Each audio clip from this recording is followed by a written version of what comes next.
Hi everyone, this is Riza with Full Awakening, and I'm here to bring you your weekly golden nugget. We have a kind of exciting, a little bit unusual golden nugget today, and I think it's going to be brief. We usually go about 17 minutes. Last week was an anomaly, and we went for 45. I don't know if everyone watched that one. There was a lot of juicy stuff in it, but we're going to try to be a little bit more on the brief side today because we have a filming after this. We'll be filming the stories of awakening for this month, and our conversation partner this month is Brenda Carolyn, and I'm very excited about that interview. So we're prepping for that still. Anyway, so today's golden nugget, as is our Thursday tradition, is called How to Live Life Fully. How to experience life fully, I should say.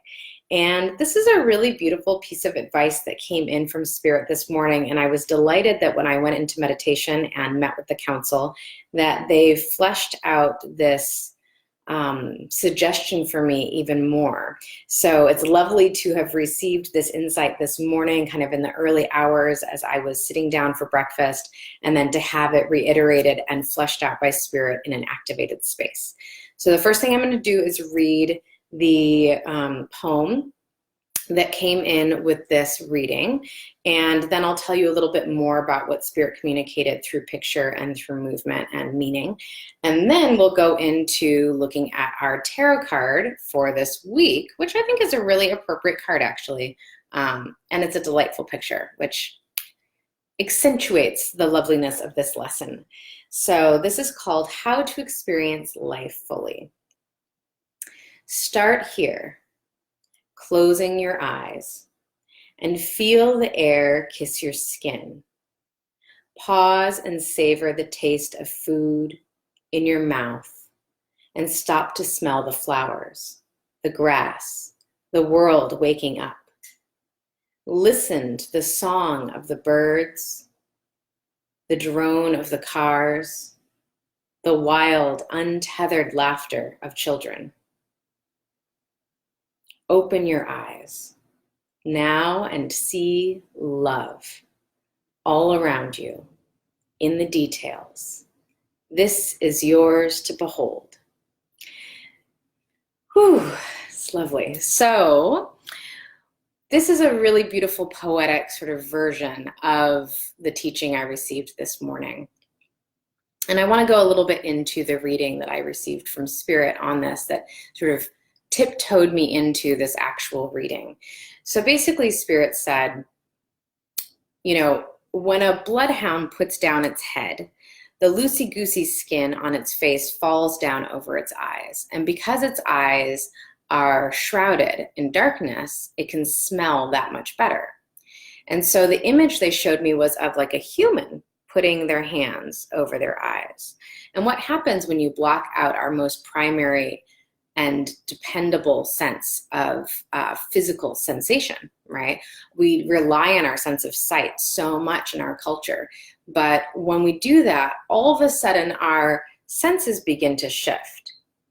And we become more aware of the sounds we're hearing, the vibrations our body is feeling, the smells coming into our olfactory senses, the taste in our mouth, the feeling of our skin, and the air on our skin. So they reminded me, one of the things that I work with the most as a primary foundational aspect of my personal practice and of the practice that I teach others is working with the directions and the elements. And so I work with a compass, and the compass points all of the elements and directions are partnered up with each other. And this is a common practice around the world in many shamanic and spiritual traditions and earth-based traditions from many different cultures and times. And in those traditions, the elements and the directions are paired uniquely. There's some commonalities, but really it's different from place to place, and that's okay. And so the way that I was taught by my teacher, I found to be a very elegant way, had a lot of meaning, a lot of depth of symbolism. And so even though I had learned more of a Western European pagan mapping for the compass work, I adopted my teacher's method, which was her own training as a North Native American and South Indigenous cultures. And so I'm always unclear whether it was just her intuitive teaching that she had received from spirit or if it was influenced by these other traditions that she was trained in. But I absolutely love this map and I still use it today. And basically it's that north is air, east is fire, south is earth, west is water, and center is heart or spirit, the place of connection, right? And so this morning, Spirit said, you can use your mindfulness work with the senses and relate it to these specific elements in your way of honoring the elements and coming into connection with the elements throughout the day. And I said, really? Okay, so show me, how does that work? So the image for me for north is always a mountain. And it's this beautiful mountain that I have a specific connection with, which is Mount Rainier up in Washington. And the feeling the sensation I got when I go into that mountain space is the sense of air or wind touching my skin. So if I was to shut off all my other senses and just really feel the sensation of my skin, even now in this room, inside a home with closed doors and windows, I can feel the air moving the little hairs on my arms, and I can feel my skin being kissed by the air. And in that way, I can honor air outside of just the act of breathing, which in and of itself is a beautiful cyclical exchange of air with the plant life of this planet, right?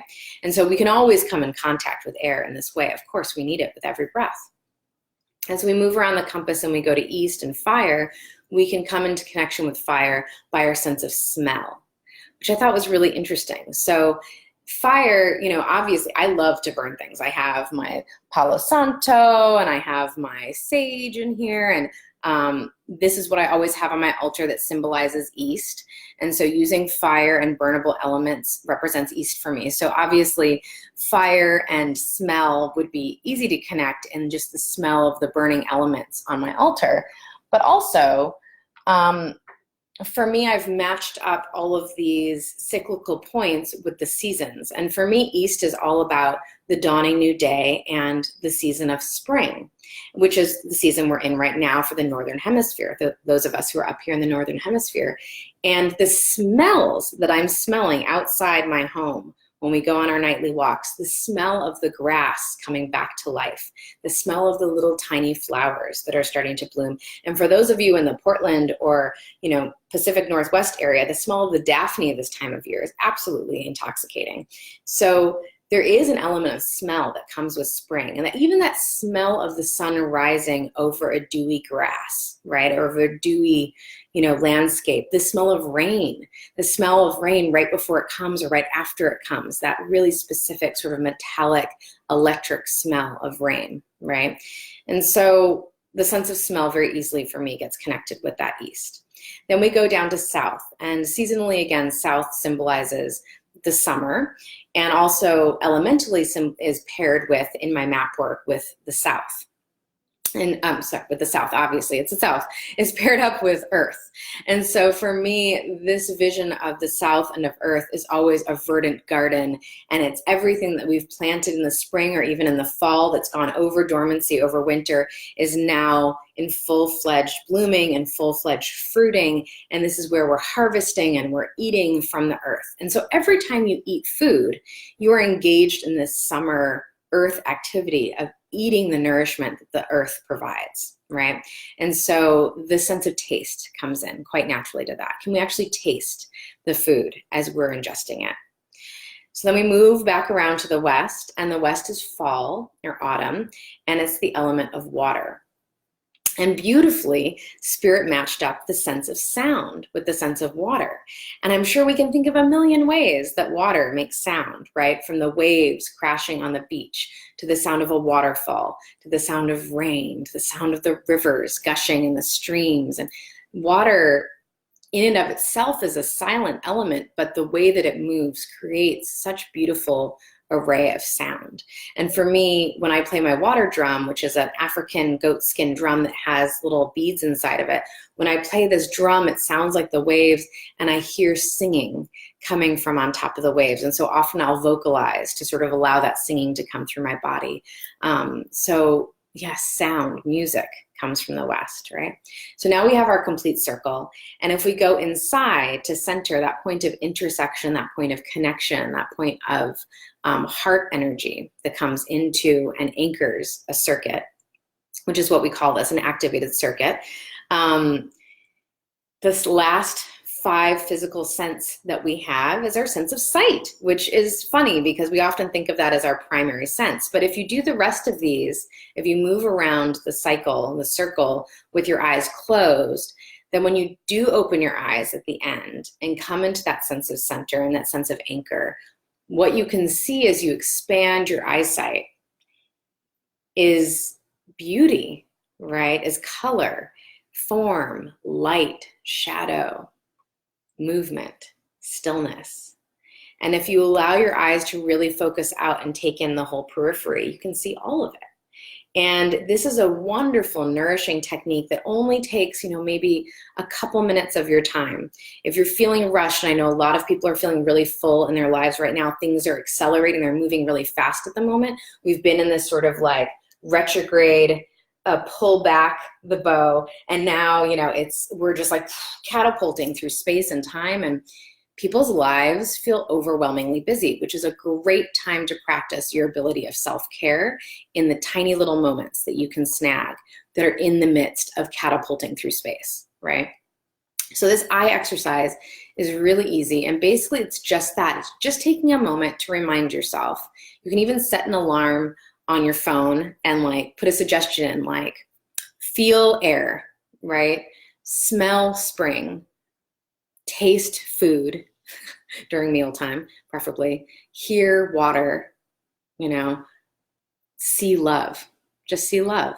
And so for me, this eye exercise is the easiest, is that I do this sometimes when I'm driving and I'm at a red light. I can still see the red light, but instead of focusing on the red light or focusing on things in the car, I just expand my vision softly out and bring in the whole peripheral, as far as I can see to the sides, and make that entire visual catalog into a feast for your eyes. You're not focusing on any one thing. You're just noticing the color, the shapes, the light, the shadow, the movement, the stillness, and you're drinking that in through your eyes. It's a really mind-relaxing, body-nourishing exercise. So I recommend that. The last one that's not in this poem that is also what Spirit suggested. And for me, the body and our senses here, our sense of movement, our sense of internal sensation, or, I was a dancer for many years, a ballet dancer. And so the way that music moves in my body is a very tactile experience. And I think that everyone has access to that, but we might not really be aware of it, right? So this right here, how we feel in our belly and in our soft front side, or in Chinese medicine, in our hara, this is our receptacle to the energies around us. So the last part of opening a circuit is not only working on this horizontal plane, but also working on this vertical plane, opening up to source energy, the energy of light that is above you, and opening up to core energy, the energy of light that is below you in the center of the earth. And the sense that we bring in to experience that is this sense, our energetic sense of our own translation device, how we feel in our body, what the movement is, what the emotion is, what is the churning that we receive as we connect to that circuit. So that's what I'm going to give you guys. And I just suggest trying some of these things as a form of very simple, very easy, fast self-care if you do feel that fullness that a lot of people are feeling right now of that fast movement. Lastly, I'd like to show you our card. So I'm using, again, my Triple Goddess Italian deck that I received from a close friend in Portland. And the card I picked is in the Major Arcana. It is card number 19, which in the Major Arcana is the Sun. And man, do I love this picture of this beautiful woman in red and her dance. In this Triple Goddess deck, there are no males, really. There might be one or two, but mostly it's females within the model of Maiden Mother Crone. And I believe this is a very youthful looking crone. It's hard to tell, but she looks like she has gray hair. But just the delight in her dancing in this field of sunflowers with the mountains and the woods in the background, and the little critters and flowers all around her. And, you know, our subject today is how to experience life fully. So this card has to do with the energy of the sun, but the way that the sun illuminates everything, the way the sun makes everything visible and energized and alive, right? The sun is our primary energy source for this planet and for our whole solar system, for every solar system, right? The star, the main star in the middle, is the energy source. And so you can see those sort of God rays shining down on her, you know, in this quadrant, whoop, here, woo, you know. And I think this is just encouragement for the practice that I've just shared with you, which is just to like take a moment and savor the actual sensations of being alive. And this will really help you to balance out that fast moving trajectory that we're all on right now, because we need that. And I noticed for myself, I was musing on it this morning that, you know, we're moving really fast. And for me, what makes sense is always to then move slower. Obviously, you can't move slower the whole time. If you're moving fast, there's usually a reason you're moving fast, and things actually need to get done. The kids actually need to get picked up on time. You actually need to get out the door on time. You actually need to eat meals and cook quickly sometimes if you don't have a lot of time. Things need to happen still, but there needs to be something to balance that out so that you have a strong, stable base that you're standing on. And so incorporating these really simple ways of connecting to your senses is a great way to do that. So that's what I leave you with today. Thank you so much for joining me. I hope that all of you have a beautiful, beautiful week. And as always, gratitude for who you are and what you bring to this beautiful, needful earth. I will see you next Thursday.